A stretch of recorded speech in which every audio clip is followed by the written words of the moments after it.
armar, ustedes me lo avisan directamente y vamos viendo cómo hacemos para resolverlo.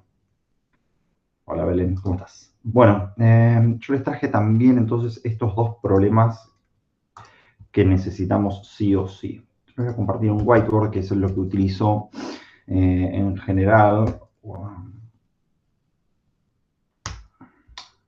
que es el que me gusta. Entonces,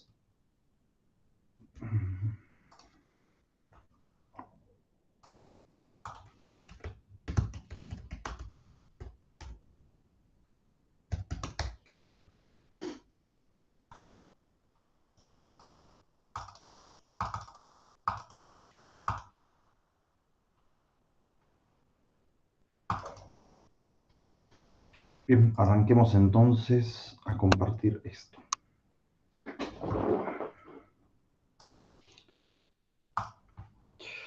Bueno, vamos a arrancar con el problema que tenemos de nuestro modelo atómico del hidrógeno, que en general el problema del modelo atómico del hidrógeno es el problema que nosotros teníamos de partículas en movimiento, y después les traje un problema de dos barras cargadas directamente. El problema de dos barras cargadas particularmente tiene... Buen día, Julián. Buen día. Disculpa, te hago una consulta. Hay una chica que quiere entrar que no puede entrar con la cuenta de la Facu. Te mandó solicitud con otra cuenta. ¿Te No, llegó? no llegó, o sea, ya están todos los que querían entrar a la reunión están aceptados ya directamente. Dale, ahora le aviso, gracias. Genial a vos. Gracias, María. Belén, mejor. Bueno, entonces, tengamos un esquema que yo les pegué también de Hyperphysics, ¿sí? Que particularmente el esquema este de Hyperphysics nos muestra todo lo que sería el modelo atómico del hidrógeno, y ahí vamos a tener particularmente todo lo que sería la información adicional que uno necesita para poder resolver este tipo de problemas, ¿no? Este modelo atómico del hidrógeno es un modelo atómico que armó Niels Bohr, ¿sí? Y particularmente es un modelo atómico simplificado. Después fue cambiando bastantes veces el modelo atómico del hidrógeno, y entonces es el que quedó simplemente como una versión para explicar electroestática. Pero después particularmente, bueno, los Schrödinger y los físicos cuánticos empezaron a hacer más usos de lo que serían los principios de incertidumbre para entender cómo funcionan bien los electrones y cómo funcionan bien los protones, ni hablar de las partículas que hay adentro del núcleo.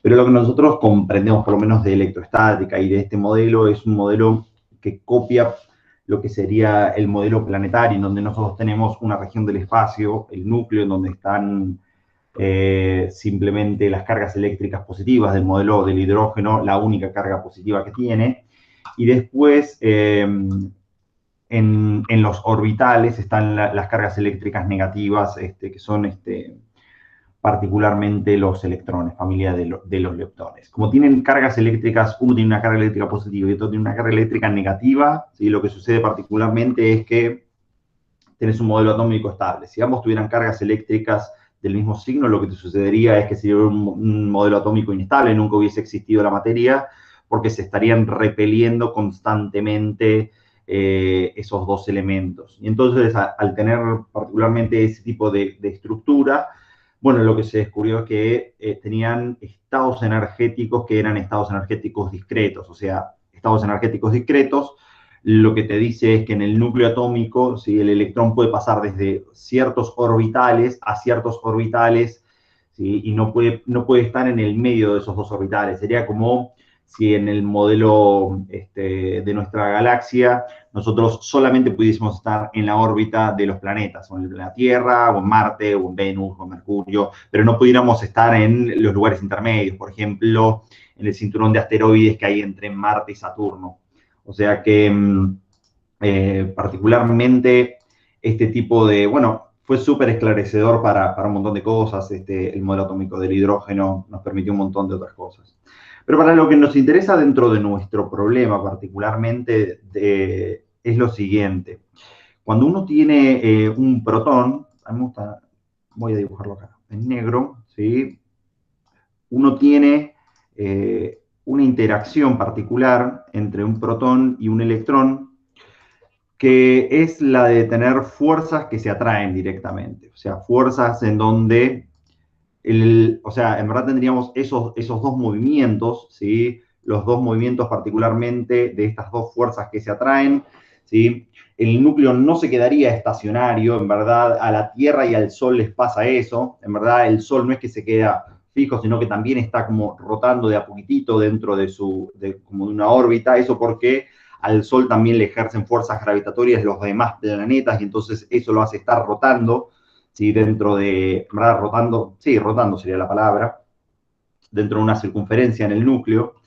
Y bueno, al protón le pasa exactamente lo mismo. Lo que sucede es que esa rotación es muy chiquitita y entonces uno piensa que siempre está estacionario. Es extremadamente chiquitita porque piensen que, lo preguntó alguien ayer, la diferencia entre la masa del protón y la diferencia entre la masa del electrón es de 2000 veces. O sea, el protón es 2000, 1800 veces más pesado, ¿sí? En verdad, que el electrón. Entonces, particularmente eso hace que esté mucho más estacionado y que sea el electrón el que simplemente se está moviendo. Entonces, lo que nosotros necesitamos para resolver este problema, ¿sí? Una vez que nosotros nos dimos cuenta, este problema particularmente entonces es un problema de movimiento circular uniforme. ¿Sí? ¿Qué queremos decir que es un movimiento circular uniforme?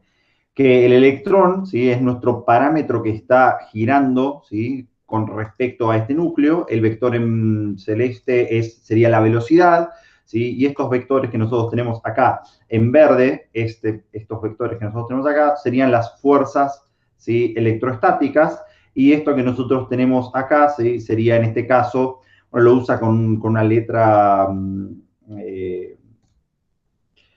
en amarillo, directamente esto que nosotros tenemos acá sería A sub 0, ¿sí? Y que sería, en este caso, el radio de nuestro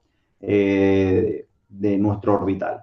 Para el problema, nosotros lo que tenemos es que tendríamos que calcular la velocidad no del primer orbital, ¿sí? Sino que lo que nosotros tenemos que calcular es la velocidad de nuestro electrón en este segundo orbital, directamente. Entonces, lo que nosotros tenemos que hacer es, primero, encontrar cuánto vale el radio de este segundo orbital, encontrar cuánto vale la fuerza electrostática de este segundo orbital, ¿sí? Y a partir de esos dos parámetros podemos nosotros encontrar cuánto es que vale la velocidad, en este caso, de este orbital. Recordemos que para hacer uso de estas ecuaciones, lo que nosotros vamos a hacer es el uso del segundo principio de la segunda ley de Newton. Recordemos que la ley de Newton nos dice que la segunda, ¿no? Nos dice que la sumatoria de todas las fuerzas, ¿sí? Que, bueno, que llegan a un cuerpo es igual a la masa de ese cuerpo, ¿sí? En este caso sería la masa del electrón, que es el elemento que está rotando, por la aceleración de ese cuerpo. En este caso, nosotros no estamos teniendo una aceleración lineal, sino que lo que nosotros estamos teniendo es una aceleración centrípeta, ¿sí? Recuerden que para cada una de estas fuerzas que nosotros tenemos acá dentro de nuestro cuerpo, ¿sí? Nosotros tenemos dentro del mismo vector, ¿sí?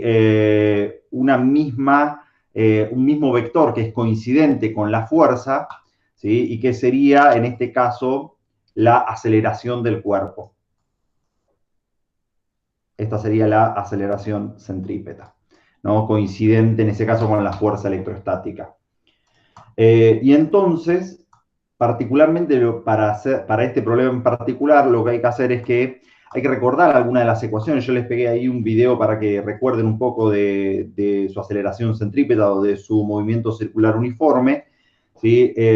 Hay una ecuación que dice que la aceleración centrípeta, ¿sí? Uno la podía calcular dentro de los movimientos circulares como la velocidad, en este caso tangencial, ¿sí? Al cuadrado dividido el radio de la circunferencia. Entonces, este es particularmente el principio que vamos a utilizar ahora para, ¿sí? Hacer los cálculos que nosotros sí necesitemos. ¿Hay alguna duda hasta ahora? Es fundamental que uno, cuando esté haciendo este tipo de problemas, sea ordenado. Siempre un esquema primero nos ayuda a entender cuáles son las partículas, cuáles son las fuerzas que están interactuando entre sí, ¿sí? Siempre un esquema nos clarifica ese tipo de vectores. Y después de eso hay que encontrar siempre un principio, ¿sí? Un principio físico sobre el cual nosotros vamos a estar basando nuestros problemas. Entonces, el primero, el esquema, y luego el principio nos permite a nosotros determinar, en este caso, qué es la ecuación y qué es lo que nosotros vamos a utilizar dentro de nuestro problema. Entonces, fíjense que nosotros ya todas estas cosas las clarificamos. Vayamos entonces a la parte de qué es lo que vamos a utilizar. Yo voy a hacer para los cálculos, voy a utilizar un programita que se llama WX Máxima, pero puedo utilizar cualquier tipo de programa de cálculo. Lo que nos sirve este tipo de programas es para hacer cálculos matemáticos de integrales, derivadas, algunas de las cosas que uno siempre tiene que realizar rápidamente. Así que a mí me sirve esto simplemente como para que la parte matemática esté resuelta por una computadora y eso me gusta bastante. Piénsenlo dentro de las habilidades que les pegué el primer día dentro de la clase, esas 10 pasos para... No, no era esas 10 pasos. 20 habilidades futuras. Tener el uso de la computadora siempre nos sirve un montón. Entonces, bueno, podemos ir ingresando todas las variables que nosotros vamos a ir necesitando. Fíjense que en este caso lo que yo voy a necesitar es, primero, el n, que sería nuestro tipo de orbital, el k electrostática, que nosotros lo vamos a ir utilizando, el k electrostático para el cálculo de las fuerzas electrostáticas, n, que sería también el número de orbital. Voy a usar también A sub 0 para el orbital base que nosotros necesitamos, que es el orbital dentro del primer orbital del átomo de hidrógeno, ¿sí? Si nosotros necesitamos algún tipo de múltiplos, lo podemos hacer como por 10 a la, ¿sí? Que es lo que nosotros necesitamos, nanómetros, por 10 a la menos 9. Y necesitaríamos también, a la hora de resolverlo esto, fíjense que nosotros necesitamos fuerzas igual a masa por aceleración centrípeta. El otro de los elementos que nos estaría faltando es cuánto vale la masa de uno de estos electrones, que ayer lo revisamos con alguien. Estaba en esta parte de electrostática, que alguien también preguntaba algo parecido. Entonces, 9,1 por 10 a la menos 31.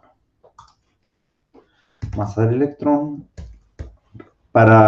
Esto es algo importante. Cuando quieren definir alguna de las variables usando WX máxima, tienen que usar dos puntos porque el igual se usa para otra funcionalidad directamente. Entonces, 9,1 por 10, y yo siempre uso algunos paréntesis, pero de paranoico. Entonces, si ustedes ingresan todas estas variables en corchetes, lo que les sirve es para ir ingresando algunas de todas estas variables que uno tiene directamente, para ir ingresando todas las variables al mismo tiempo. Si no, podrían hacerlas listadas. Ingresamos K, después ingresamos N, después vamos ingresando todas las subsiguientes variables. A mí me gusta siempre ir explicando algunas de las cosas que uno va utilizando. Entonces, ingresamos todas estas variables que nosotros teníamos dentro de nuestro problema, y lo que vamos a hacer primero es el cálculo de la fuerza electrostática. En el cálculo de la fuerza electrostática usamos fuerza es igual a masa, en este caso, ¿sí? Por la aceleración, no, usamos la fuerza colombiana, K, en este caso, sí, me faltó una variable directamente. Sería K por E, que en este caso sería la carga del electrón, ¿sí? Que sería K por E, que serían ambas cargas de del electrón y del protón. Uno la puede calcular como directamente la carga unitaria dividido el radio, en este caso, ¿sí? Al cuadrado. Eso es lo primero que vamos a hacer. Entonces, me olvidé de este primer valor, vamos a agregarlo acá, la carga unitaria. ¿Sí? Bueno, no voy a tener conflictos directamente por la carga unitaria. 1,6, ¿sí? En este caso, por 10 elevado a la menos 19. Y entonces ahí sí tenemos, en este caso, todos los valores que nosotros vamos a necesitar. Cálculo de la fuerza electrostática. Entonces, para calcular en este valor, el valor de esta fuerza electrostática, vamos a usar el valor de nuestra variable K. Vamos a usar también nuestro valor de E elevado al cuadrado, ¿sí? Que nosotros teníamos ahí, dividido, necesitamos el radio de nuestra órbita, en este caso, que sería la órbita que estamos queriendo calcular nosotros la velocidad. Si nosotros miramos del link de Hyperphysics, lo que nosotros veíamos ahí es que en Hyperphysics nos decía que los radios van variando con la cantidad del orbital, ¿sí? Elevado al cuadrado. Entonces podríamos hacer un cálculo primero inicial antes de este, un cálculo del radio, ¿sí? Que nosotros vamos a ir necesitando. Entonces el radio va a ser mi parámetro n que nosotros teníamos, a esto lo podemos elevar al cuadrado, por mi parámetro a sub 0, que sería el... Ah, pero se volvió loco esto.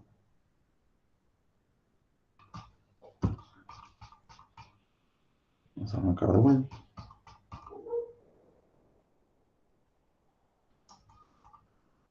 Voy a llevar este primer parámetro que nosotros teníamos ahí de las copias de todos estos parámetros. Un segundito.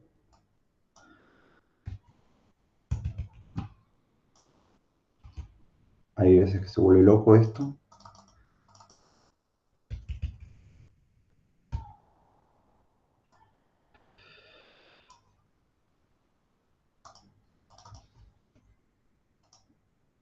No guardar. A ver si así podemos hacerlo bien.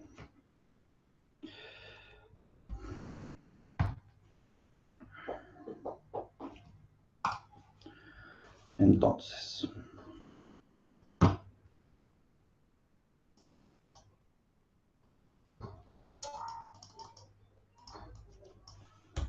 vamos a ir a esto, celda. Entonces, esquema del hidrógeno. Perfecto. Y entonces vamos a ir ingresando todas nuestras variables. K.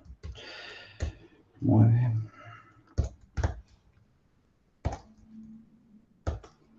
La novena. Habíamos dicho el radio del hidrógeno. AO 0,529 por 10 elevado a la menos 9. También tenemos la carga del electrón, E 1,6. Todo esto por 10 a la menos 9.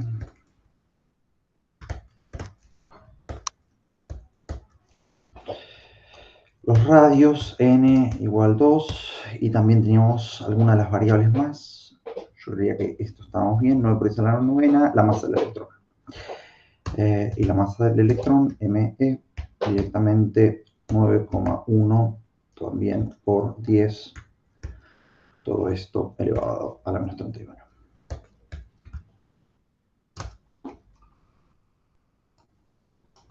Perfecto.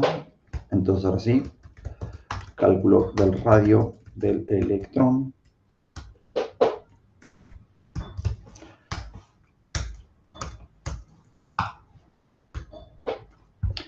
El radio entonces en este caso para nosotros sería n elevado al cuadrado.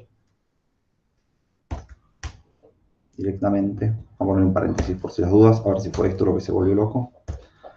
Multiplicado por A sub O. Perfecto.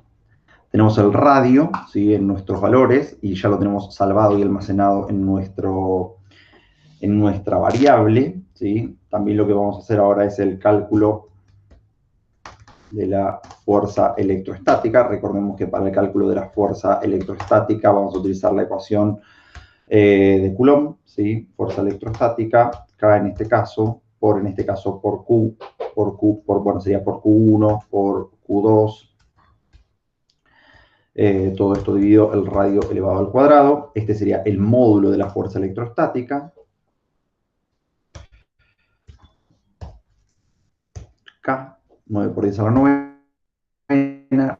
Recuerden unidades coherentes, unidades del CIMELA. Yo siempre propuse todos estos valores de K, de A, del radio, de todos estos valores, siempre en unidades fundamentales, metros, segundos, coulombs, kilogramos, todo lo que son las unidades básicas del CIMELA, y eso nos permite que siempre que nosotros estemos utilizando este sistema intrínseco, siempre nos va a devolver en las unidades de este mismo sistema. O sea, el radio que yo estoy viendo acá es 2,11 por 10 a la menos 10 metros, ¿sí? Lo mismo en la fuerza electrostática, voy a estar calculando una fuerza, va a estar calculada siempre, ¿sí? En metros. Entonces, Q por el valor de E en este caso, ¿sí? Elevado al cuadrado, que sería el valor en ese caso de la carga. Recordemos que tanto el protón como el electrón tienen la misma carga, pero lo que tienen de diferente en ese caso es la cantidad de masa, ¿sí? Uno es más inerte que el otro, dividido el radio en este caso al cuadrado, y nosotros podemos calcular con este valor la fuerza electrostática. Una vez que nosotros tenemos el valor de la fuerza electrostática, si ustedes miran en este caso, en esta ecuación, lo que nosotros podemos calcular, se pueden hacer de despeje, pero ya que tenemos la computadora que nos va permitiendo a nosotros realizar un montón de cálculos, lo que nosotros podemos hacer es un cálculo intermedio en donde nosotros podemos calcular la aceleración, en este caso centrípeta, dentro de nuestro cuerpo, simplemente como la fuerza electrostática, que es la única fuerza que está apareciendo dentro de nuestro electrón, dividido en este caso, ¿sí? Su masa, lo que sería su indicador de la inercia que tiene, ¿sí? Al cambio de movimiento. Recuerden, cuando nosotros estamos hablando de cargas eléctricas, ¿sí? En las cargas eléctricas lo que sucede es que las masas, al ser tan chiquititas, la masa del protón por 10 a la menos 29, la masa del electrón por 10 a la menos 31, lo que uno está considerando dentro de este tipo de modelos es que no hay ningún tipo de fuerza gravitatoria. O sea, si bien existe la fuerza gravitatoria en estos niveles de energía y en estos niveles de escalas tan chiquititas, lo que sucede es que la fuerza gravitatoria nosotros la podemos despreciar con respecto a las otras fuerzas. Fíjense que si uno quisiera encontrar la fuerza gravitatoria que aplica sobre un electrón, a lo sumo lo que haces es a la masa la puedes multiplicar por 10. Entonces tendrías una fuerza que sea por 10 a la menos 30, ya que la masa del electrón es por 10 a la menos 31. Y en cambio, en este caso, vos ves que la fuerza electrostática o que se le ejerce a un electrón, ¿sí? Es por 10 a la 11. Entonces, entre 10 a la menos 30 y 10 a la 11, vos tenés 41 órdenes de magnitud entre una fuerza y otra. 41 órdenes de magnitud, eso significa que uno directamente no la necesita, tener en cuenta para este tipo de problemas. Lo mismo con cualquier otro tipo de fuerza que uno quisiera aplicarlas. Entonces, hagamos el cálculo de la aceleración centrípeta. Vamos a poner una acá.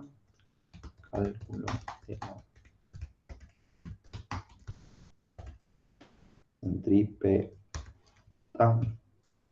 Entonces, esto sería A sub C. Y entonces, A sub C la vamos a calcular como la fuerza electrostática, en este caso, dividido la masa del electrón. Se ponen mayúsculas y minúsculas, tengan en cuenta que siempre están haciendo referencias siempre a las mismas letras, o sea que todo tiene que coincidir, porque si no, su programa piensa que es una variable distinta.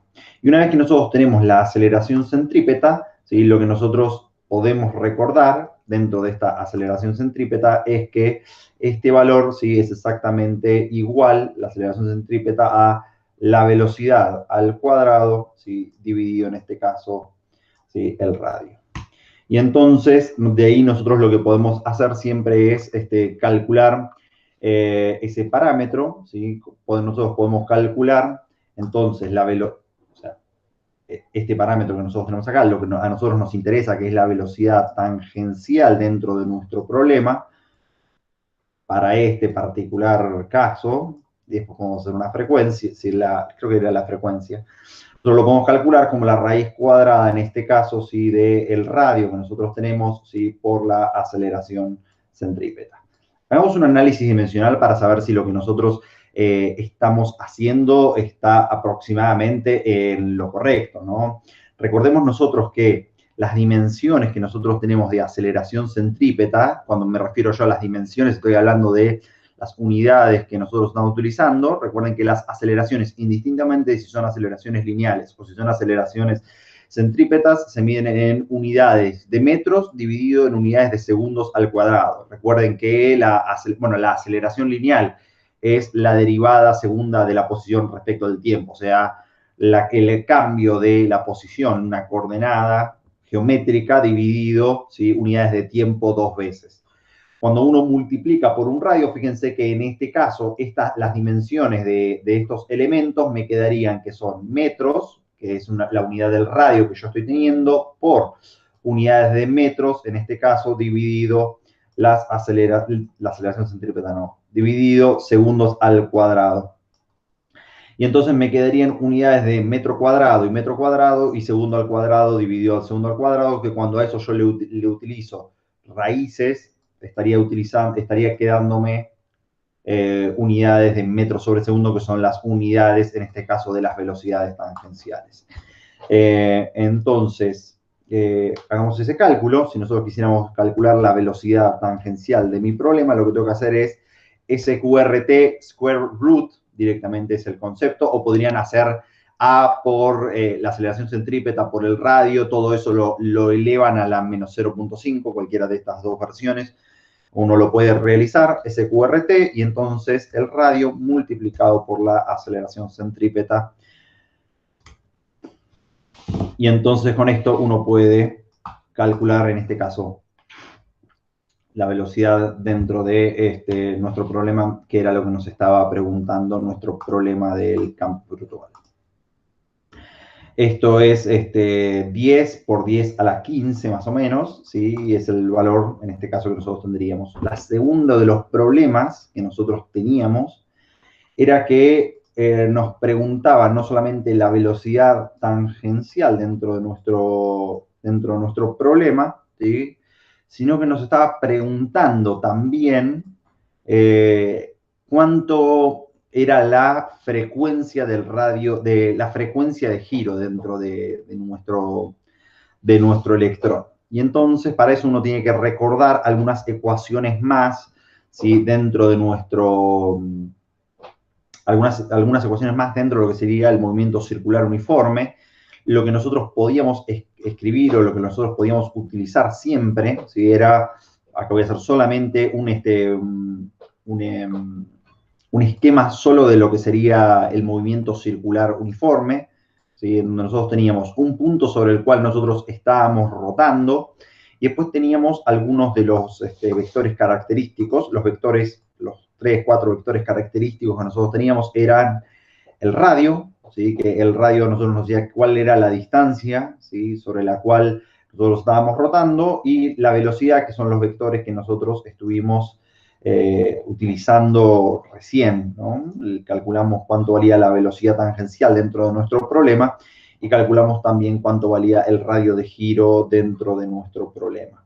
Y nosotros podíamos escribir estos problemas, o sea, nosotros podíamos encontrar una magnitud del tipo derivada del problema, una magnitud derivada, ¿sí?, de nuestro problema, para no hablar de velocidad tangencial, sino que lo que nosotros podíamos hablar es de una magnitud, ¿sí?, que se llamaba la pulsación, en verdad no, la pulsación es cuando uno habla de corriente alterna, la velocidad angular, ¿sí? ¿Alguno se acuerda cuáles eran las relaciones que había entre la velocidad lineal y la velocidad angular dentro de nuestros problemas?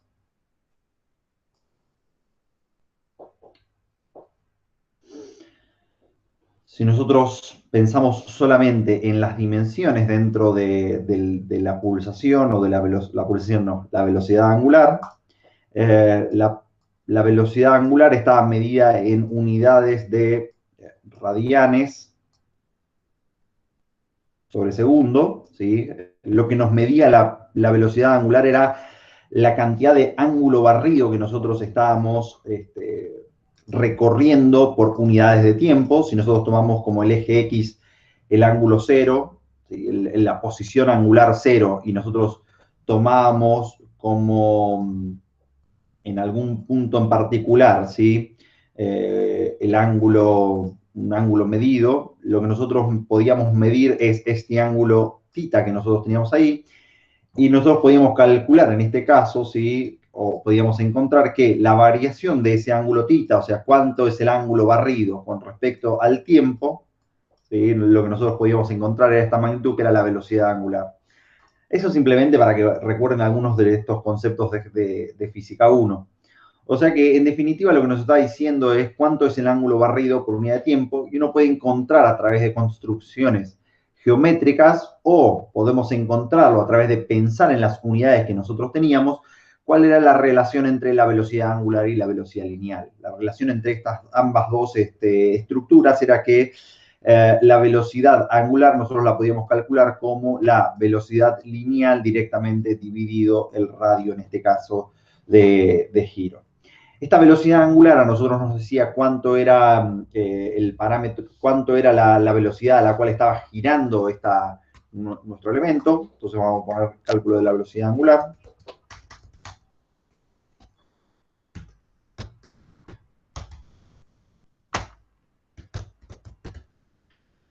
W, en este caso, entonces, es la velocidad tangencial dividido el radio de giro. Y después había que encontrar alguna de las relaciones que nosotros sí seguimos utilizando. Recuerdan de sus problemas de corriente alterna, como estas son relaciones angulares, ¿sí? Que son relaciones que ya no tienen que ver con la geometría, sino que tienen que ver con los ángulos recorridos y con el tiempo que pasó simplemente, y con la geometría de una circunferencia.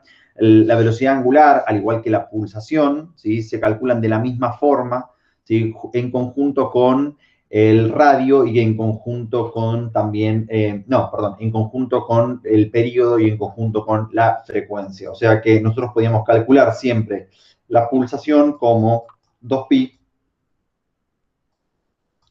por la frecuencia de giro, o también en este caso 2 por pi dividido también el periodo, ¿sí? El periodo, recuerden, la frecuencia es la cantidad de oscilaciones que nuestro electrón está dando por unidad de tiempo, ¿sí? Y en cambio el periodo nos da la cantidad de tiempo en que tarda en hacer una de todas estas oscilaciones. Y entonces, si nosotros simplemente queremos hacer el último problema, que era el cálculo de la frecuencia, a veces a la velocidad angular, a la pulsación, algunos libros le dicen frecuencia angular. A mí particularmente no me gusta ese nombre, pero bueno, la frecuencia en este caso entonces sería la pulsación, en este caso, la velocidad angular dividido 2 pi, entonces mega dividido. Cuando estén utilizando este tipo de programas, ¿sí? Van a darse cuenta que uno tiene que hacer alguna cosita para que le entiendan pi. Si bien yo podría hacer 2 por 3.14, también lo que nosotros podemos hacer es llamar a pi al número irracional, y entonces ahí la computadora utiliza todos los decimales que tenga en la calle directamente. Entonces, para llamar los números irracionales, como podría ser el número e, fíjense que yo usé e como una variable acá en este caso, y entonces le cargué a la letra e el valor de 1,6. Pero si yo quisiera utilizar la letra E como el valor de 2.71, ¿sí? Lo que tengo que usar es el número por ciento, y después lo llamo con el número pi, ¿sí? Si yo quisiera, fíjense que acá me lo da en base de pi a este número, ¿sí? Que es inentendible, porque si nosotros miramos dentro de los problemas que yo les traje, uno tiene que insertar un valor numérico dentro de todas estas casillas para irlo resolviendo, ¿sí? Y si uno quisiera hacer ese valor dentro de las casillas, lo que nosotros podemos pedirle a la computadora es que me lo devuelva el valor numéricamente, ¿sí? Y entonces me da el cálculo de cuánto vale la frecuencia directamente en valor numérico, ¿sí? 8,22 por 10 a la 24. Bien, después habría que convertirlo, tal vez decía el valor numérico ahí, cuánto era aquello que había que convertir. Porque como uno no le puede insertar los valores de los por 10 dentro de esas casillas, solamente ejecutamos, ¿sí? Los valores numéricos. Entonces, esto lo puedo exportar. No estoy logueado. Esto lo podemos salvar como una pantalla más. Entonces, No.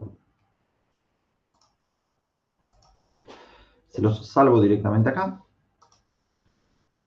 y se los comparto en electroestática.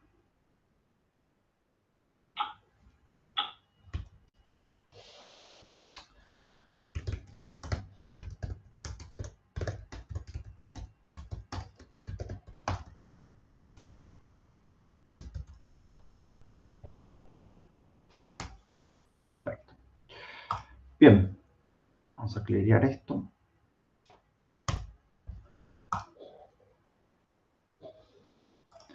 Y vamos a tratarnos, con eso uno más o menos debería, ¿sí?, haber entendido.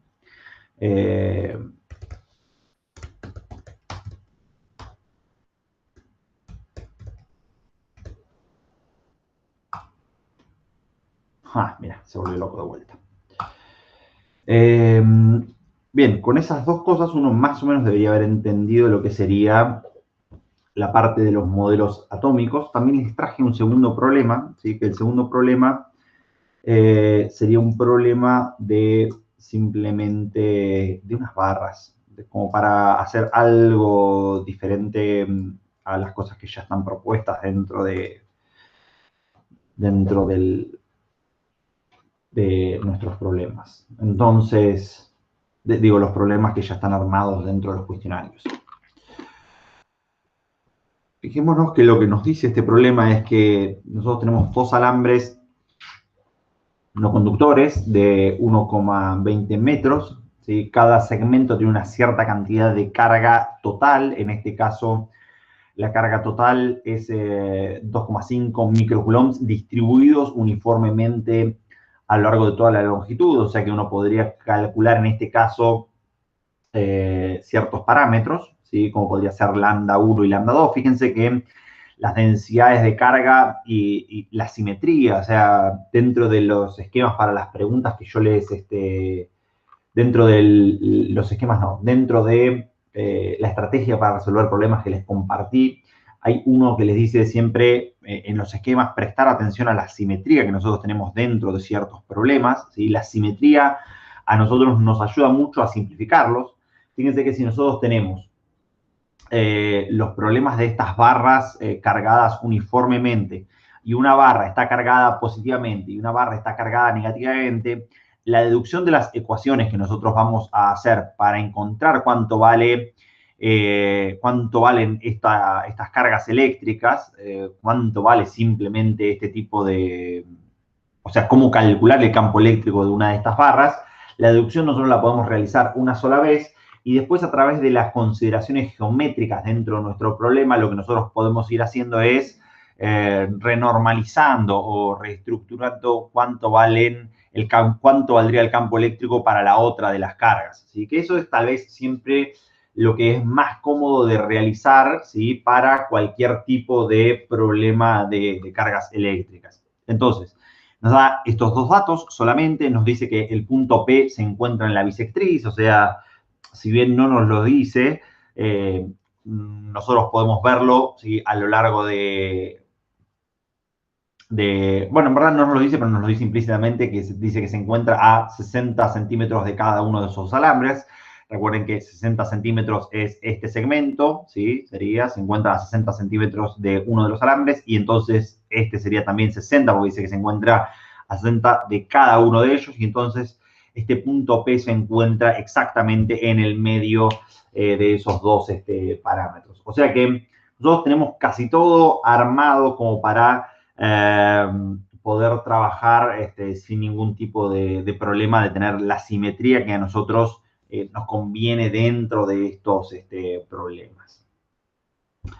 Pero si no lo tuviéramos, ¿sí?, o sea, si nuestro punto P estuviese en algún otro tipo de lugar geométrico más complicado, podríamos hacerlo de la misma manera. Entonces, lo que yo les voy a proponer, ¿sí?, ahora es, porque fíjense que este tipo de problemas, el de una barra cargada, que es una barra finita quiere decir que tiene una cierta cantidad de carga, ¿sí?, en este caso es 2,5 microcoulombs, pero es distinta de la geometría de cuando uno utiliza los problemas, ¿sí?, de Gauss. O sea que básicamente en los problemas de esto nosotros tenemos que utilizar la ecuación de Coulomb, pero la ecuación de Coulomb para un elemento finito. Entonces, ¿cuál era la ecuación de Coulomb? ¿Sí? Lo que nosotros necesitamos hacer, yo voy a hacer la deducción para una carga eléctrica, para una barra positiva que se encuentra en donde está la carga negativa en este caso, pero simplemente la voy a hacer porque es sencillo de realizar, ¿no? Es sencillo, es una deducción que es bastante cómoda. Fíjense que lo que nosotros tendríamos como de un esquema básico, particularmente, es este tipo de esquema donde tenemos la barra y donde tenemos este esquema o tenemos el punto P. Y después lo que nosotros necesitamos parametrizar simplemente dentro de este esquema, ¿sí? Son ciertos elementos para utilizarlos dentro de la ecuación de Coulomb diferencial. Entonces, la ecuación de la ley de Coulomb diferencial, ¿sí? Es exactamente igual a la ecuación coulombiana que nosotros utilizamos para los campos eléctricos. Recordemos que era E era igual a K por Q dividido el radio al cuadrado, o sea, eso es para una carga en particular. Lo que nosotros podemos hacer es extrapolar eso y hacerlo para una sumatoria de cargas, o sea, la sumatoria de todos los campos eléctricos es igual a la sumatoria de todos los campos eléctricos propuestos por todas las cargas individuales, cargas unitarias, cargas puntuales. Y si nosotros hacemos esa sumatoria lo suficientemente finita, si quiero decir lo suficientemente finita es que uno está calculando en este caso la cantidad de carga chiquitita que nosotros tenemos dentro de cada uno de esos parámetros, lo que hace es que la sumatoria se va transformando en una integral, ya que nosotros tenemos una distribución de carga.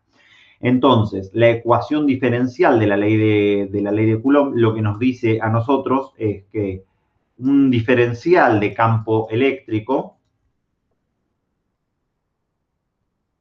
¿sí? Un diferencial, una pequeña partecita de un campo eléctrico, vale la constante electrostática, que nosotros lo tenemos, ¿sí? de la ley de Coulomb, por lo que sería, en vez de la carga electrostática, un diferencial de carga electrostática de Q dividido, ¿sí? la distancia al cuadrado, y hay que tener en cuenta que esto es algo vectorial. Hay que estar buscando siempre cuáles son los diferentes versores que nosotros tenemos dentro de estos parámetros. Entonces, nosotros tenemos acá un esquema y tenemos tres magnitudes a las cuales le tenemos que prestar atención dentro de nuestro problema. O sea, nosotros tenemos las tres magnitudes que son el diferencial de carga, la distancia al cuadrado y el R versor al cuadrado, que son las tres magnitudes a las cuales nosotros le tenemos que prestar atención simplemente para encontrar cuánto es que vale cuánto es que valen estos parámetros. Entonces, fíjense que yo no encontré y no armé por ahora ningún tipo de sistema normativo de referencia. Entonces, esto es fundamental, siempre para todos los problemas que nosotros tenemos, es fundamental tener un sistema de referencia claro, ¿sí? Y que nos esté avisando cuál es cada una de todas estas coordenadas que nosotros tenemos. Lo que siempre nos conviene es que cuando nosotros tenemos algún tipo de parámetro o de problema circular, utilicemos sistemas de referencia circulares, como utilizamos en el problema del modelo atómico del hidrógeno. Y cuando nosotros tenemos problemas que son problemas del tipo rectangulares, como es en el caso de este problema que nosotros tenemos acá, que utilicemos sistemas rectangulares. O sea, yo no voy a utilizar para algún problema que es rectangular, como es utilizar sistemas de referencia que sean no rectangulares. Entonces, lo que nosotros tenemos son estos dos ejes X y eje Y, que nosotros tenemos dentro del sistema. Me conviene ponerlo en donde esté en la bisectriz. Entonces, estoy haciendo simplemente como la deducción de la ecuación para que vean cómo se puede resolver esto utilizando WX máxima también para calcular las integrales, que en general a veces las integrales son lo más laborioso, ¿sí? que nosotros tenemos dentro de este tipo de problemas. Entonces, fíjense que lo que nosotros podríamos llegar a tener son la parametrización de estas tres magnitudes. Entonces, empecemos por la parametrización de la primera de estas magnitudes, que sería la parametrización del diferencial de carga. La parametrización del diferencial de carga es la carga que haya encerrada en algún pequeño pedacito de segmento que nosotros tengamos dentro de nuestro problema. Entonces, si ese segmento que yo tengo ahí es un diferencial, en este caso sería un diferencial de longitud, es un diferencial de longitud porque simplemente estoy utilizando o estoy teniendo dentro de mi problema una carga que es una carga del tipo lineal. O sea, si yo tuviese una carga superficial, una carga en alguna placa de algún tipo de capacitor, lo que nosotros estaríamos utilizando es un diferencial de superficie. Recuerden que la carga eléctrica viene en las tres geometrías que nosotros conocemos: geometrías lineales, geometrías superficiales y geometrías volumétricas. Entonces, este diferencial de longitud, como se encuentra exactamente sobre el eje Y, yo lo podría escribir como diferencial de longitud o inclusive como diferencial en este caso de L. Entonces, recordemos que los diferenciales de carga nosotros los podemos escribir como lambda por, en este caso, sería diferencial de L, o en este caso esto es equivalente a la densidad de carga lineal, ¿sí?, multiplicado por el diferencial, ¿sí?, de I. Este proceso que nosotros tenemos acá, esta ecuación, ¿sí?, nos va a permitir relacionar a nosotros el campo eléctrico a las magnitudes que nosotros estamos necesitando integrar, ya que cuando estemos realizando el proceso de integración, que el proceso de integración es cuando nosotros estamos haciendo este integral acá, lo que nosotros no integramos la carga, sino que lo que vamos a estar integrando en definitiva es la longitud desde la parte de abajo dentro de nuestra barra hasta la parte de arriba de nuestra barra, ¿sí?, ya que lo elegimos armar en la geometría de arriba, lo pusimos nuestro sistema de referencia en la bisectriz. Nosotros podríamos haberlo puesto abajo de todo y podríamos haber integrado entre 0 también y la parte de arriba de una de esas longitudes. El problema podría haber sido exactamente el mismo si nosotros lo realizábamos de esta forma. Entonces, parametrizamos la primera de nuestras magnitudes, que la primera de nuestras magnitudes, ¿sí?, particularmente es la magnitud de el diferencial de carga. Tengo que parametrizar las otras dos magnitudes que nos faltan a nosotros. Las otras dos magnitudes particularmente son el radio y el R versor. Vamos a arrancar por el radio, ¿sí?, que el radio sería esta magnitud que nosotros tenemos acá. ¿Sí? Este radio es la diferencia entre dos vectores, ¿sí? El radio nosotros lo podemos calcular como la diferencia entre lo que sería, y que sería ya así como radio directamente, ¿sí?, es la diferencia entre dos vectores. Uno de estos dos vectores es lo que se llama el punto campo, ¿sí?, y el otro en este caso es lo que sería el punto fuente.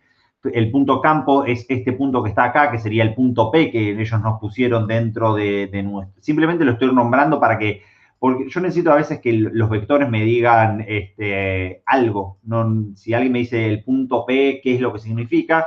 Yo prefiero llamarlo C y llamarlo punto campo, y después al otro de mis vectores, ¿sí?, que sería el punto, en este caso, el punto F, ¿sí? El punto F sería el punto F de fuente. Recuerden que nosotros, el punto campo es donde nosotros estamos queriendo calcularlo al campo eléctrico, y el punto fuente es particularmente el punto donde nosotros estamos, donde nosotros depositamos nuestro diferencial de carga, que serían las fuentes, los creadores del campo eléctrico. Recuerden que la carga eléctrica positiva es donde se crean los campos eléctricos, y la carga eléctrica negativa es donde son los sumideros de los campos eléctricos, ¿no? Fuente no, sino fuente. Entonces, nosotros podemos hacer esta diferencia de estos dos vectores. Esta diferencia la podemos hacer directamente geométricamente parametrizando mis dos vectores. Si yo lo miro acá, mi vector campo, ¿sí?, nosotros lo podríamos calcular directamente al vector campo eléctrico simplemente como algo geométrico. Recuerden que cuando uno está calculando uno está parametrizando estos dos vectores, El punto de campo siempre es un vector fijo, ¿sí? Es un vector que es estático, tiene sus componentes X e Y, pero no son variables, sino que son estáticas en el espacio. En este caso, fíjense que nosotros tenemos las coordenadas geométricas. Gracias. Perdón, están entrando mis padres. Nosotros tenemos las coordenadas geométricas que es 0,6 en el eje X y después tenemos una coordenada que es variable, que sería la coordenada, en este caso, geométrica Y, porque es variable. No es lo mismo cuando el diferencial de carga se encuentra en esta posición que está marcada, en donde lo parametrizamos recién, que cuando después, a lo largo del proceso de integración, el diferencial de carga se va corriendo. No es que se va corriendo, pero eso es lo que está haciendo el proceso de integración. El proceso de integración lo que está haciendo es sumando los sucesivos campos eléctricos. Entonces, bien, nosotros podemos calcular este campo eléctrico simplemente como, este vector campo, simplemente dando las dos coordenadas que nosotros tenemos. Las dos coordenadas son 0,6 metros, ¿sí? Y después la segunda de las coordenadas, fíjense que en el eje Y este problema vale 0. Sencillo. Y después, y el otro de mis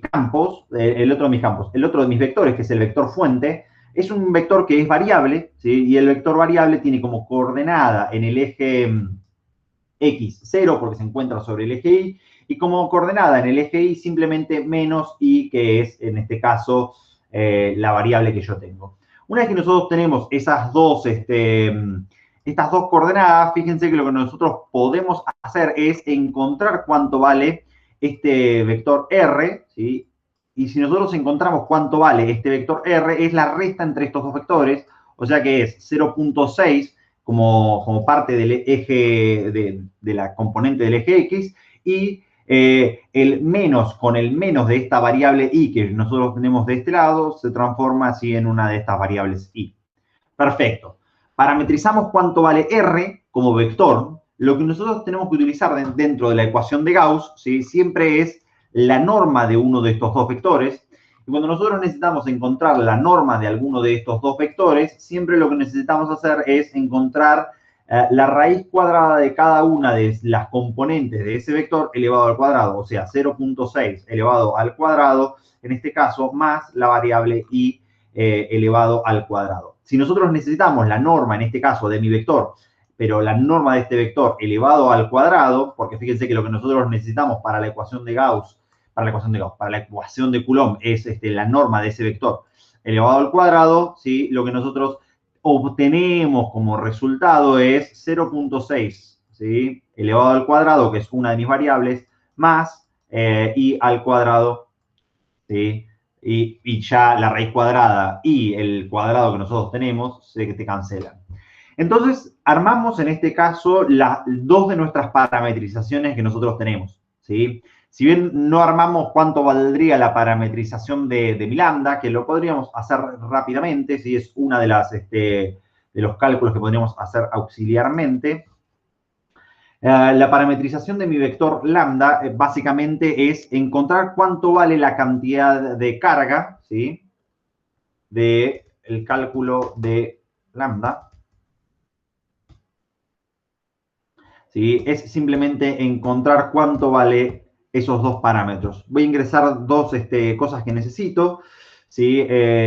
Una es la longitud de mis barras, ¿sí? Las longitudes de mi barra eran 1,2 metros, y el otro de los parámetros que yo voy a utilizar era la carga total dentro de mis elementos, y la carga total valía 2,5 en este caso por 10 elevado, ¿sí? A la menos 6, que era 2,5 por 10 a la menos 6 microcoulombs. Tenemos las dos magnitudes y entonces uno podría encontrar este parámetro que lo vamos a llamar lambda o LA, ¿sí? Simplemente como el cociente, ¿sí? Fíjense que nosotros de esta ecuación lo que nosotros podríamos encontrar, ¿sí? De esta ecuación que nosotros tenemos acá, es que lambda es simplemente la derivada de la carga, ¿sí? Respecto de la longitud, o si estamos trabajando en sistemas uniformes directamente, como es el caso que nosotros tenemos, es la carga total que yo tenga dividido la longitud total que yo tenga. Entonces, vamos a ponerle Q a esto, ya que porque C no se usa nunca para la carga, se utiliza Q. Q dividido en este caso L, ¿sí? Y entonces, este parámetro lambda que nosotros teníamos dentro de nuestras ecuaciones, ¿sí? Lo que nosotros podríamos ya tenerlo como un valor, ¿sí? 2,08 por 10 a la menos 6. Yo como para ir teniendo 2,08, ¿sí? Por 10 a la menos 6. Son todos estos parámetros que nosotros vamos teniendo. Entonces, lo único que nos queda en este caso dentro de nuestro problema, antes de pasar por la integración, ¿sí? Es encontrar cuánto vale nuestro vector radio, ¿sí? Nuestro versor, ¿sí? Que el versor lo que tiene de importante en este caso es para el cálculo de los campos eléctricos, es la dirección que nos va a devolver dentro de nuestro campo eléctrico. Si ustedes miran lo que sería el campo eléctrico está dado simplemente por esta dirección, que es la dirección del versor. Si nosotros miramos, en este caso, este diferencial de campo eléctrico que estoy calculando con este diferencial de carga, ¿sí? Está escondidito acá adentro, ¿sí? El versor R, que el versor R es el versor que apunta desde las fuentes hacia el campo que yo lo estoy calculando ahí arriba. Entonces, este versor, ¿sí? Es un parámetro que es variable, que es un versor unitario, o sea, los versores son vectores unitarios, que lo único que me está haciendo es dándole la dirección a este campo eléctrico. Cuando nosotros estamos moviendo a lo largo del proceso de integración, fíjense que los versores están cambiando de dirección, o sea, el versor R está teniendo ese cambio de dirección y entonces, por ende, los diferentes campos eléctricos que yo voy a ir calculando a lo largo del proceso de integración, en verdad, uno va calculando un solo campo eléctrico, lo que nosotros obtenemos es el campo eléctrico resultante a lo largo de todo este proceso de integración. Pero bueno, es el parámetro, uno de los parámetros que me estaría faltando calcular a mí, es cuánto vale este versor R. Y para eso entonces los retrotraigo a lo que serían sus clases de álgebra. Una vez que uno ya tiene un parámetro, la mayoría de estos tres parámetros calculados, el diferencial de carga, las distancias y los radios, ¿sí? Lo que nosotros vamos teniendo en este caso es un cálculo indirecto. Si ustedes recuerdan de álgebra, los versores particularmente los podíamos calcular directamente como los vectores, ¿sí? Como un vector dividido la norma, en ese caso, de ese vector. Y entonces nosotros ya tenemos este tipo de construcción geométrica, o sea, nosotros ya encontramos cuánto vale el vector R, que es el que nos da la distancia variable entre el punto fuente y el punto carga.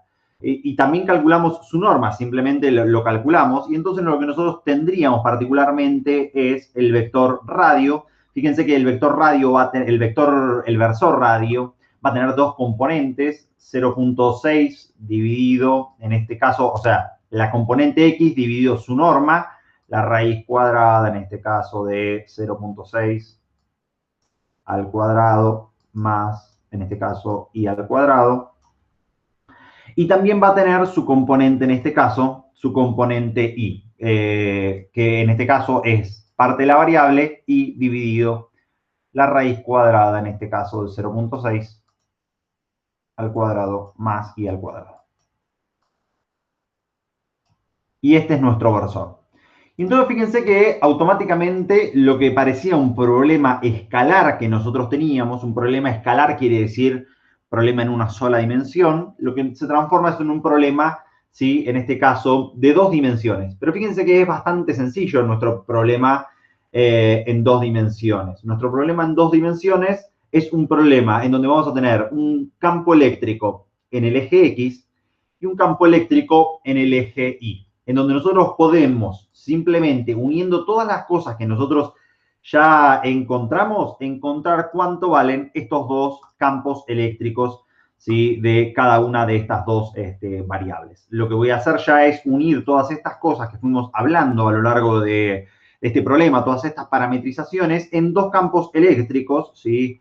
El campo eléctrico en el eje X, ¿sí? Que va a ser, bueno, yo lo voy a escribir así como la ecuación que nosotros vamos a ir necesitando, pero lo hacemos en Wx máxima simplemente porque es una integral sencilla esta, la constante electrostática por esta parametrización, ¿sí? En verdad sería esta integral, la integral de la constante electrostática por, en este caso, lambda, ¿sí? Que lambda nosotros lo calculamos como, bueno, lo escribimos como LA dentro de nuestro WX máxima. También por, en este caso, el diferencial de I. Fíjense que nosotros lo habíamos escrito así, lambda por el diferencial de mi variable I, dividido en este caso la norma de mi vector. La norma de mi vector es la raíz cuadrada de 0,6 al cuadrado más, en este caso, I al cuadrado. Y a todo esto lo multiplicamos nosotros por el versor en el eje X, ¿sí? Que mi versor es 0,6. Perdón, la raíz cuadrada acá no iba porque era la norma de el 0,6. Recuerden que era la distancia elevado al cuadrado, entonces era simplemente 0,6 al cuadrado más I al cuadrado. Y a todo esto sí lo multiplicamos por el versor, que sería 0,6, y en este caso la raíz cuadrada, sí, de esta misma raíz, 0,6, ¿sí? Al cuadrado e I al cuadrado. Fíjense que nosotros tenemos ya cuánto vale el campo eléctrico en el eje X. Lo único que tendría que terminar de definir es cuánto vale mi parte de integración, las partes de integración entre menos 0,6, ¿sí? Y más 0,6. Recuerden que uno estaba trabajando en este caso con barras simétricas, pero como uno le va a ingresar esto a un programa matemático directamente que me lo va a ir resolviendo, van a darse cuenta que es mucho más sencillo de resolver. Tengo mi parámetro que es mi parámetro LA, que es el parámetro lambda. Me faltaría ir ingresando mi parámetro K, que es 9, en este caso, por 10 elevado a la novena, ¿sí? Que son los dos parámetros que yo estoy teniendo. Y después podría ingresar algún parámetro más, 0,6, 0, y no, son los dos parámetros que yo tengo variables. Si ustedes necesitan hacer algún tipo de integración, algún tipo de cosas que necesitan, fíjense que tienen en ecuaciones, cómo resolver ecuaciones lineales. Esto nos va a venir bien y nos va a ser útil cuando nosotros tengamos que resolver problemas de sistemas de ecuaciones. En álgebra podemos ingresar matrices y en análisis lo que nosotros podemos hacer es las integraciones, ¿sí? O las derivaciones o lo que nosotros necesitemos de realizar. Entonces yo voy a hacer esto en dos paréntesis distintos, ¿sí? Como para que vayamos entendiendo cómo estamos haciendo la variable de integración. Fíjense que lo que nosotros vamos a integrar es una integración definida. La integración definida va a ir desde menos 0,6 y va a ir hasta, ahí está, 0,6 y va a ir hasta 0,6. Esos son los dos límites de integraciones. Después nuestro parámetro tiene integraciones numéricas, que son métodos numéricos que uno debería tal vez ver en materias del tipo de cálculo numérico. Nosotros queremos una integración clásica de análisis matemático 1. Entonces, lo que nosotros teníamos en la parte del numerador, dentro de mis ecuaciones, fíjense que es K por esta variable que nosotros llamamos por LA directamente, por 0, bueno, vamos a hacerlo así.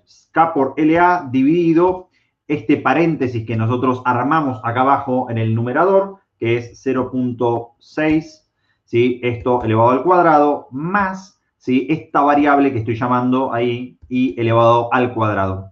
Todo esto que nosotros teníamos correspondía a llamarse, ¿sí? Al este radio elevado al cuadrado. Y después lo que nosotros tenemos que hacer es multiplicar a esto por mi versor. El versor es 0,6 dividido, en este caso, todo este paréntesis que nosotros teníamos acá, ¿sí? Elevado a la 0,5, que sería la raíz cuadrada. Uno lo puede armar de diferentes formas y este es el patrón de integración que nosotros vamos a tener directamente.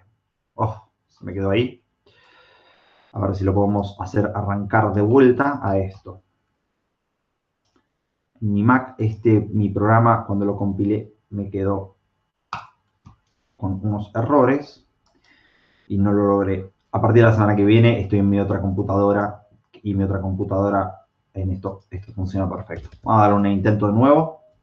¿Sí? A ver si lo podemos hacer perfecto. Entonces, habíamos calculado o habíamos ingresado nuestros dos parámetros, ¿sí?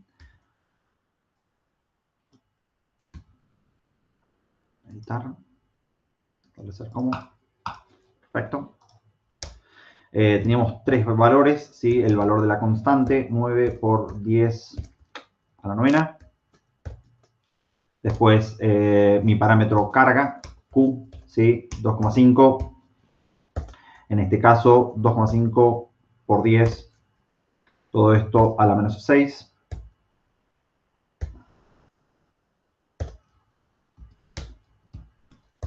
Y el valor también, entonces, de la longitud, 1,2 metros en los tres valores que nosotros teníamos ahí.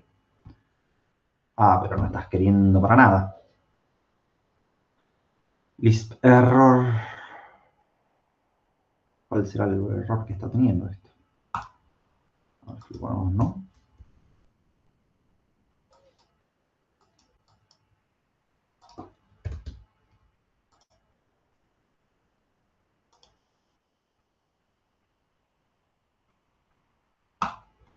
A ver si abriéndole otra parte, vamos a tenerlo ahí. Entonces, K, 9, 10, a novena.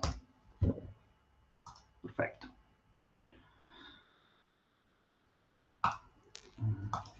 Q, como 5 por 10, menos 6. Perfecto. L, como 2. Perfecto. Parámetro LA, carga, dividido la longitud. Perfecto. Entonces, ahora sí, ahora lo podemos hacer. Integración definida desde negativo 0,6 hasta 0,6. La variable que nosotros vamos a integrar es i. Entonces, de vuelta, estos dos parámetros de integración que nosotros armamos. Constante k, parámetro LA, primero de mis paréntesis, dividido, ¿sí? Este parámetro, 0,6 elevado al cuadrado, más mi variable i elevado al cuadrado. Esto lo tenemos ahí, genial, todos los paréntesis. Esto lo voy a copiar. Y después tendría un paréntesis más, 0,6. Todo esto dividido, todo este paréntesis, ¿sí? Elevado a la 0,5. Voy a darle un paréntesis más al final de acá. Y voy a agregarle un paréntesis más al final de acá. Cosa de que me tome bien ese paréntesis y eso cerrado. Oh. ¿Por qué no me estás queriendo?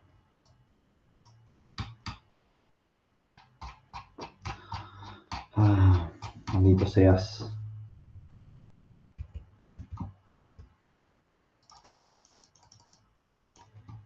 Y sigue nomás, me encanta.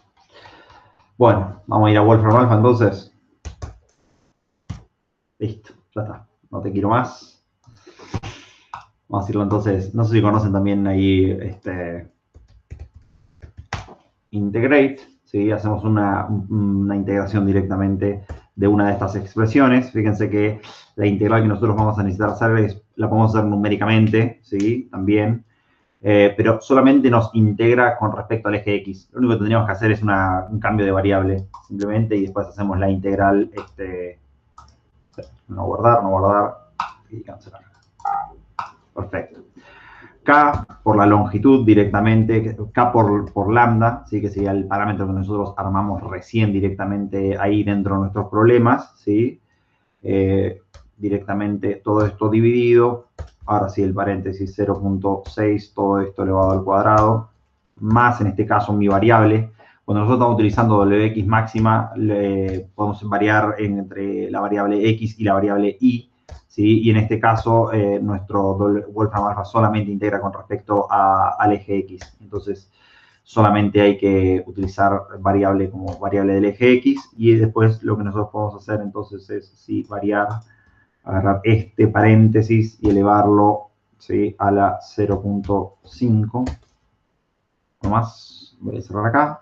Y ahora sí podemos hacer una integral, ¿sí? Indefinida from menos 0,6 to 0,6. Y ahora sí nos hace la integral, aunque sea en valores de k y de lambda, y después sí hacemos las multiplicaciones correspondientes que nosotros sí necesitamos.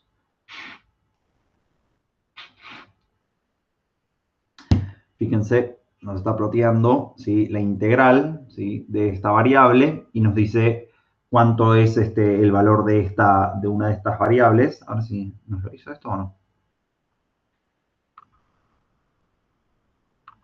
Integrate more interpretations, input plot 0.5. Hay una de estas variables que no me la está tomando. Voy a usar esto entonces, así.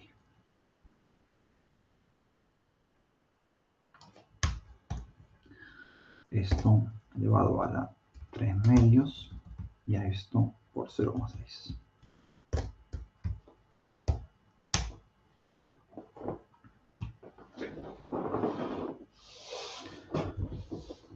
Les pido perdón por la desprolijidad.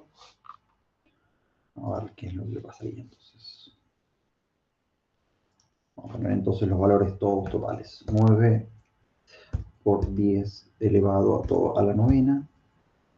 Todo esto por lambda, que sería 2.08 por, en este caso, 10 elevado a la menos 6, que era lo que nos dio de valor. ¿Sí? Y ahí esa integral sí me la debería estar integrando. Le digo, 9 por 10 a la novena, ¿sí?, por 2,08 por 10 a la menos 6, son los dos valores que nosotros teníamos acá. 9 por 10 a la novena, 2,08 por 10 a la menos 6, por 0,6, que sería el valor del versor R. Y esta integral, ¿sí?, entre menos 0,6 y 0,6, todo esto elevado a la 3 medios. Fíjense que hay algo que me lo estuvo tomando extrañamente. Abajo me dice elevado al cubo dividido por 2. Voy a poner un paréntesis ahí a la 3 medios, simplemente para que me lo tome mejor. Porque lo que está haciendo es ese parámetro. Lo que uno puede hacer es juntar estos dos exponentes. Uno tiene ahí uno de estos exponentes, que es este 1 que vos tenés acá, y este parámetro, este cociente, es el mismo paréntesis que nosotros estábamos teniendo elevado a la 1 medio, y ahí uno los puede sumar directamente, ambos dos, ¿sí? Y entonces, ahora sí uno puede, ¿sí?, saber cuánto vale todo este parámetro que nosotros tenemos ahí. El campo eléctrico en el eje X vale 44.123. Ese sería para dentro de nuestro problema. 44.123. Newton sobre, en este caso, coulombs. Fíjense que en este caso, para el campo eléctrico en el eje Y, lo que nosotros tenemos es exactamente algo muy similar, pero fíjense que en vez de tener este 0,6, uno sigue teniendo la mayoría de los elementos. K, el lambda que nosotros fuimos calculando, el diferencial de I, todo este paréntesis que nosotros tenemos acá, 0,6 al cuadrado, más, en este caso, I al cuadrado, todo esto a la 1 sería, y después, en vez de tener el versor X, lo que nosotros tenemos es el versor Y. ¿Sí? Fíjense que en el versor Y lo que nosotros tenemos es una de estas variables que vale Y dividido esta misma raíz cuadrada. Cuando nosotros hacemos ese mismo tipo de formato de integración dentro de nuestro parámetro, en vez de tener acá este 0,6, lo que nosotros tenemos es una de las variables Y más. Por la misma simetría del problema que uno tiene, lo que uno puede mirar, y no, X estoy usando como parámetro de integración. Ahí está. Por la misma simetría que uno tiene dentro de este problema, fíjense que lo que nos da a nosotros es que el campo eléctrico dentro de ese eje, ¿sí?, vale 0. Entonces, una vez que uno tiene armadas las ecuaciones, fíjense que lo que nosotros armamos dentro de este problema es cuánto vale el campo eléctrico debido a una de estas condiciones de carga. Eso quiere decir que para la carga eléctrica positiva, para la barra eléctrica positiva, el campo va a ser saliente siempre, ¿sí? En este caso es en el eje X por cómo estaba armada la barra. Entonces, esta barra positiva lo que me va a devolver a mí es un campo saliente con respecto a este punto P, y que va a tener como módulo, ¿sí?, el campo que nosotros calculamos recién. O sea, este módulo de este campo va a ser saliente y ese mismo campo va a valer 44.123, en este caso, unidades de Newton sobre Coulomb. La carga eléctrica negativa tiene una deducción exactamente igual. En vez de ser el campo eléctrico saliente, es un campo eléctrico entrante, o sea, el campo va a ir hacia aquel lado. Y como módulo, ese campo también va a valer, en este caso, 44.123, ¿sí? Unidades de Newton sobre Coulomb directamente. Exactamente lo mismo. Entonces, si nosotros quisiéramos encontrar cuánto es la magnitud y la dirección del campo eléctrico de estos dos valores, podemos hacerlo geométricamente, ¿sí? Geométricamente lo que quiere decir en este caso es que lo que nosotros tenemos que encontrar no es el campo de cada una de estas dos cargas, sino que lo que nosotros necesitamos encontrar, ¿sí? Es el campo eléctrico total que nosotros tenemos, ¿sí? En ese caso ahí. Dice, encuentre la magnitud y la dirección del campo eléctrico. Aunque lo que nosotros podríamos decir simplemente es que el campo eléctrico, fíjense que lo que podemos ver lo podemos ver desde las dos magnitudes que nosotros tenemos, el campo E simplemente va a valer como componente en el eje X 44.123, ¿sí? Y después va a valer menos 44.123 por las simetrías que nosotros tenemos, 123. Simplemente todo esto, Newton sobre Coulomb. Si nosotros quisiéramos, lo podríamos encontrar como una magnitud. Vamos a ver si podemos hacer algún cálculo ahí. 44.123. O si te volviste loco. Editar. 300. Ahí está. Y si nosotros queremos, podemos encontrar el E en módulo. ¿Sí? El E en módulo sería SQRT. ¿Sí? La raíz cuadrada de E elevado al cuadrado. ¿Sí? En este caso, más E elevado. Bueno, evidentemente hoy esto ya no quiso más. Lo hacemos ya todo en Wolfram Alpha. Entonces, este es el proceso de integración. Vamos a duplicar esto.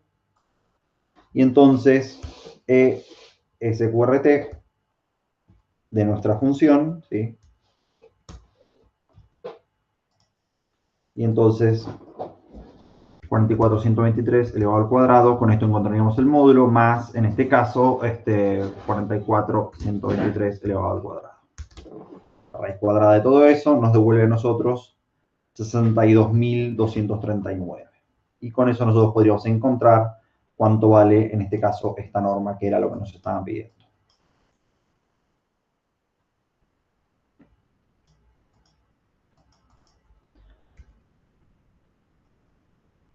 No, esta era.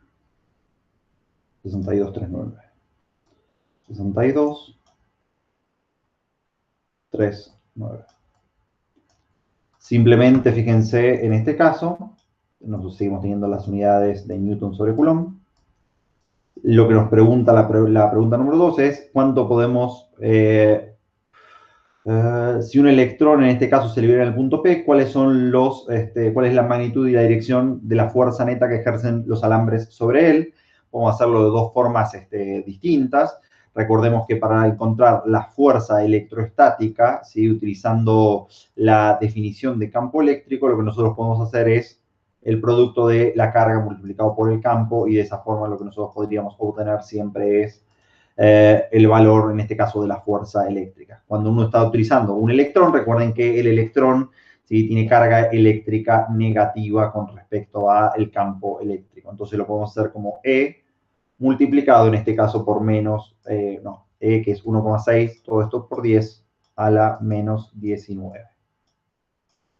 ¿No? Y entonces podemos agarrar algunos de estos valores, ¿sí? Que es el valor que nosotros agarramos, este valor que nosotros agarramos acá, que era el valor que nosotros teníamos del campo eléctrico, ¿sí?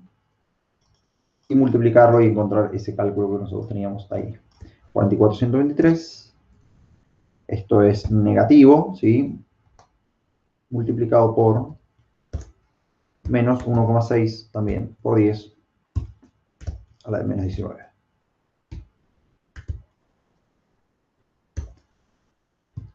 Uno, dos, y ya está, uno más.